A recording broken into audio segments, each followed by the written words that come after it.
Principal incharge Karunakaran గారికి, అలాగే మన ఆఫీస్ సూపరింటెండెంట్ సాధనాల బాబు గారికి, అలాగే మన టీచింగ్ అండ్ నాన్ టీచింగ్ స్టాఫ్కి, అలాగే మన స్టూడెంట్స్, ముఖ్యంగా మన రేపు కాబోతున్న మన స్టూడెంట్స్, భావి పౌరులు, దేశ పౌరులందరికీ మనం మరొకసారి 75వ గణతంత్ర దినోత్సవ శుభాకాంక్షలు తెలియజేస్తున్నాం.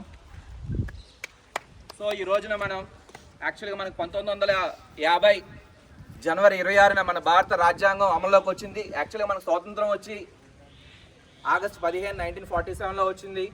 కాకపోతే అప్పటికి ఇంకా మనకి ఒక రాజ్యాంగం అంటూ లేదు, మన పౌరులకి ఇంకా హక్కులు లేవు, ఇంకా మనం బ్రిటిష్ వాళ్ళ సంస్కృతి ఇంకా మనం ఫాలో చేస్తున్నాం. సో దానికి మన భారతదేశానికి సపరేట్గా ఒక రాజ్యాంగం ఉండాలన్న ఉద్దేశంతో మన డాక్టర్ బిఆర్ అంబేద్కర్ సారథ్యంలో ఒక రాజ్యాంగం ముసాయిదా తయారు చేయడం, ఒక కమిటీని తయారు చేసి చైర్మన్గా ఆయన ఆధ్వర్యంలో రాజ్యాంగాన్ని తయారు చేశారు.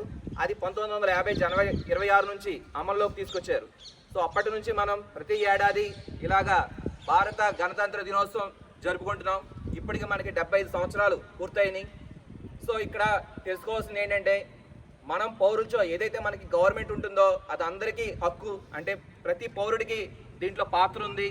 సో మనం ఎంతోమంది దీనికోసం త్యాగాలు చేశారు, ఎంతోమంది అమరవీరులు, త్యాగమూర్తులు, వీళ్ళందరినీ మనం స్మరించుకోవాల్సిన సమయం ఇది.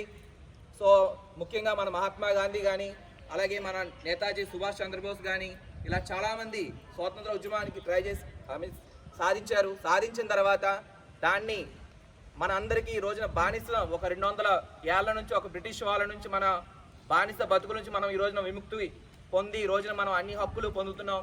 సో ఎవరైతే ఆ మహనీయులు సాధించిన ఆ కృషిని మనం అందరం కొనసాగించాలి.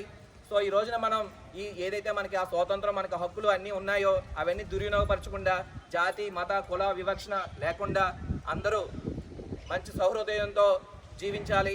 ఇదే మన 75వ రిపబ్లిక్ డే ముఖ్య ఉద్దేశం కూడా. Thank you. జై హింద్.